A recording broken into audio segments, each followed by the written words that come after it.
Groves is ahead of the pace with that lap time of 28.6. Incredible. Tiring, has the last inner, but she hears the crowd behind her. Is it Groves' turn? It's her race, her time. Kristina Groves with another silver medal in the 1,500 meters. I believe together we'll fly. I believe in the power of unite. So after you have science girls and tech girls and art girls and comedy girls and media girls, you need some jock girls. Come on out here.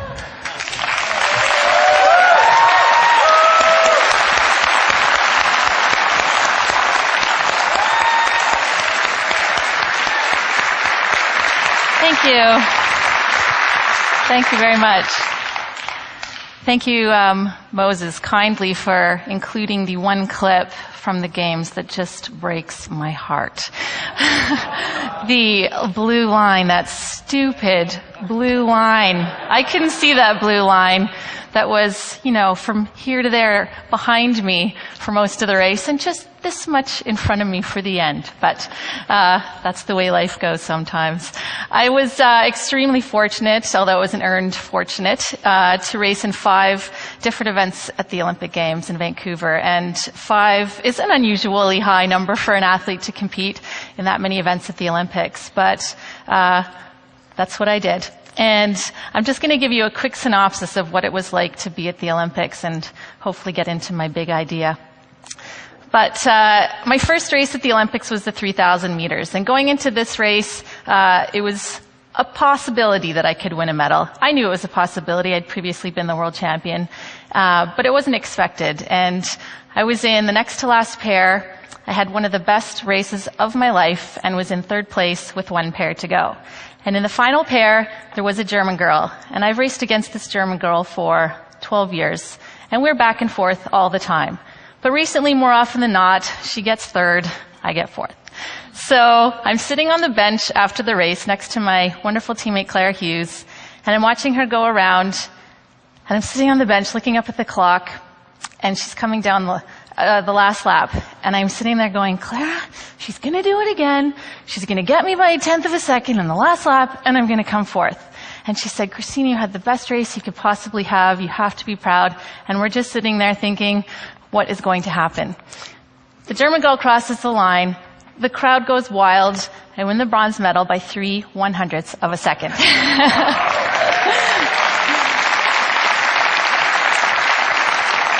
Now, 4 days later, I was 4th in the 1,000 by 6/100ths of a second. I lived both sides of that coin. 3 days after that, I went into the 1,500 meters. Going into this race was completely different. Many expectations, many predictions. Kristina is going to win this race. I was going into it leading the World Cup standings. Of course, we saw that I came 2nd in that race. I actually can't believe I pulled that race off, considering the pressure internally and externally that I felt to perform in that race. But that's the way it went. 4th race, 5,000 meters. Nothing much to speak of other than it was a 6th place, and I got to watch my iconic teammate Claire Hughes win a bronze, her 6th Olympic medal in that race. And finally, my last race, the team pursuit, which some of you may recall was an absolutely devastating moment for me, probably the worst moment in my entire speed skating career. We failed to advance past the first round by 4/100ths of a second, and going into that, we were the gold medal favorite, and it just fell apart and crushed my spirit in the biggest possible way.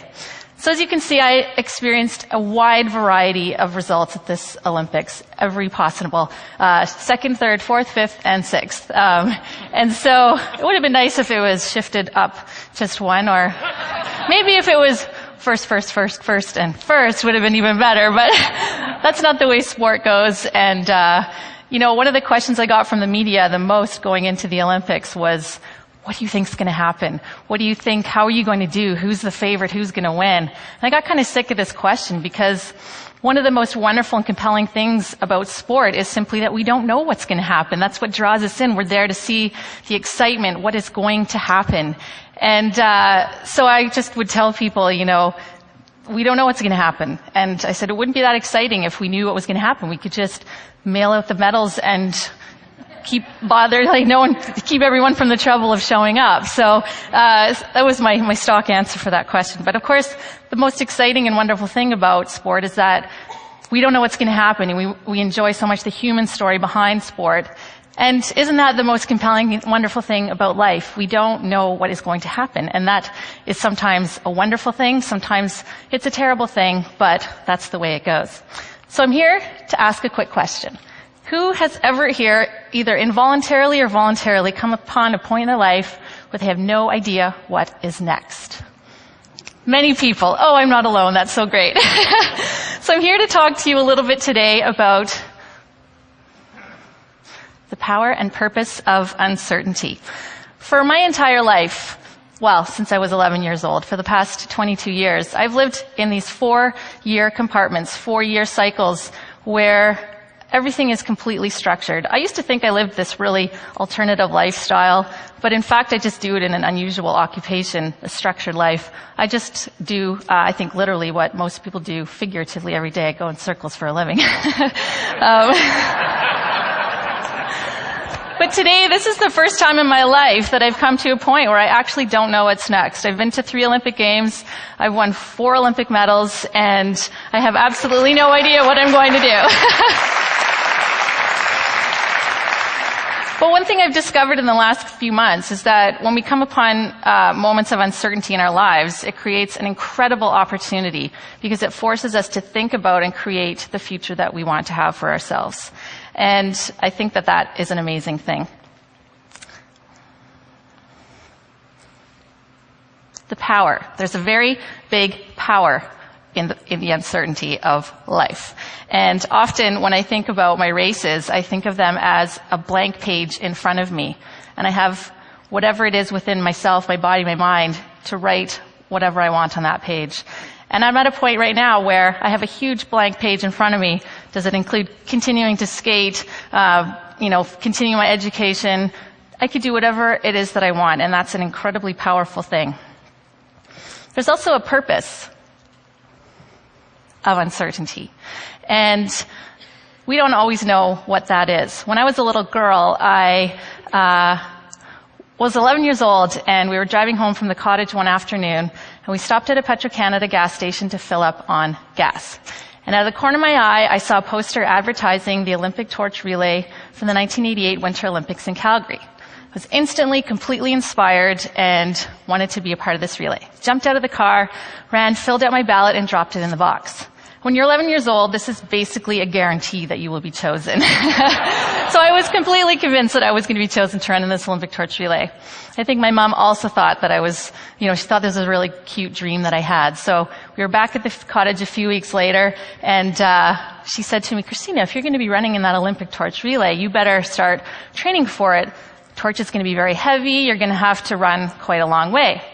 So that afternoon, I went for a run down the dirt road at the cottage by myself, holding a hammer high in my right hand, pretending like it was an Olympic torch. I felt silly, self-conscious, inspired, wonderful, everything. Every time a car went by, I made sure to drop the hammer so nobody could see what I was doing.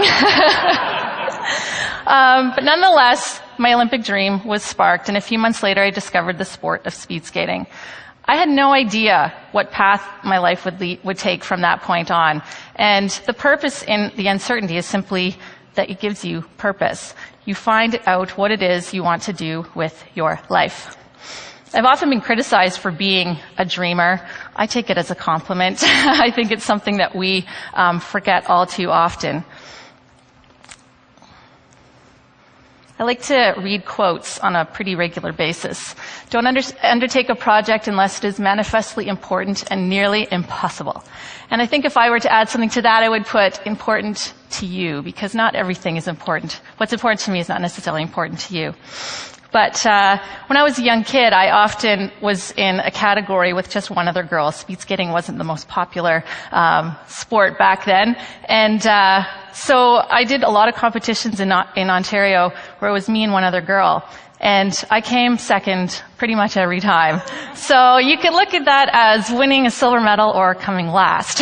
And I chose to look at it as winning a silver medal. But many people told me that I wasn't going to be good. I did World Cups for 7 years before I won an Olympic medal. And I just learned an incredible amount of patience. I wasn't a young star. I didn't have an incredible amount of talent when I was young. There's absolutely nothing remarkable about my story. Perhaps the most remarkable thing is simply that it's completely unremarkable how I got to be where I am. It was simply a love of the sport that I had, and I enjoy so much to speed skate. And you know, I once heard my career described as the trajectory of a marble under a meter stick. Very slow. It took me many, many years to get to be where I am today. And so this quote, I think, is quite powerful for me. I recently had to fill out a CV. I haven't had a CV, I think, ever in my life. And so I'm sitting down at my computer, Kristina Groves, name, address, telephone number, work experience. 1988 to present, speed skater. Done. Print. Who is going to hire me? But one thing I've realized in those 20 years that I had as a speed skater, I've learned an incredible number of skills, but perhaps the one that I take away the most and is the most powerful to me at the moment because of the point I'm at in my life where I'm completely uncertain about what I'm going to do is simply that dreaming is a transferable skill.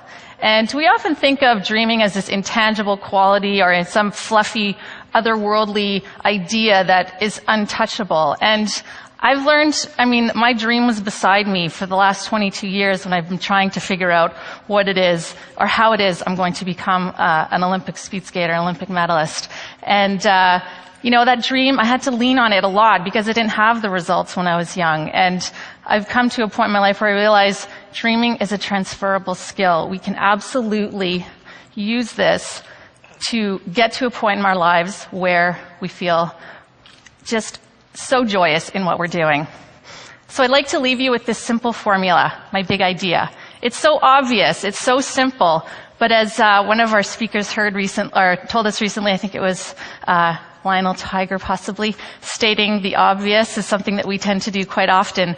And it's so simple. Dreaming plus doing equals change. And the dreaming part, we're all capable of doing this. Bridging the gap between dreaming and doing is something a little bit more challenging. And the simplest way to do it is to simply, obviously, do it. And the way I look at it is the dreaming part is easy, and the way to bridge the gap is simply if the inspiration is strong enough, the motivation required to act is effortless. Thank you.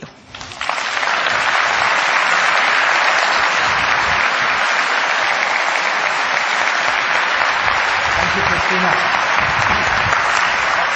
Thank you. What it is. Well, I thought for our photo that you might like to,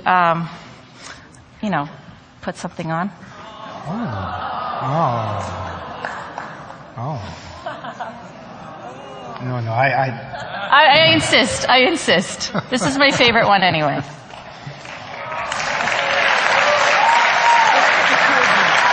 Okay.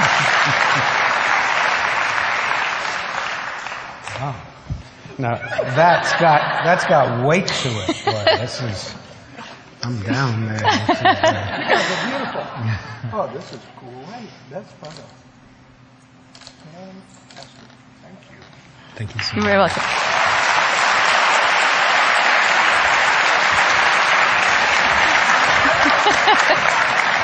I take it with me. Olympic conference giving. Thank you so much. Thank you.